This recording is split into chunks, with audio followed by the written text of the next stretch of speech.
सुनो, नबी पाक सल्लल्लाहु ताला अलैहि वसल्लम ने इरशाद फरमाया, शिर्क के बाद जो सबसे बड़ा गुनाह है वो बदकारी है, बेहयाई है। और नबी पाक अलैहिस्सलाम ने फरमाया, कुछ औरतें ऐसी हैं जो लिबास पहन के भी नंगी हैं।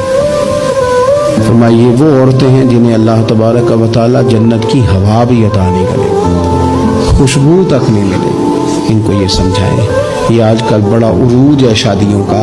ख़वातीन मेहरबानी करें, अपने ऊपर रहम खाएं, थोड़ा सा ना पर्दे का एहतमाम हो। मैं कोई तनकीद नहीं करता, तंज नहीं करता, क्योंकि हमारी बहनें माएँ बेटियाँ होती हैं, हमने उन्हें समझाना है। इनको ज़रा समझाएं, इनको ये बताएं कि कीमती चीज़ें जो होती हैं वो पर्दों में होती हैं। हमारे घर में 20 तोले सोना पड़ा हो तो हमने कभी नहीं बाहर निकल के बताया कि बड़ा है, क्योंकि कीमती है ना, तो पर्दे में रखा हुआ है, उसकी चाबी का भी हम ख्याल रखते हैं।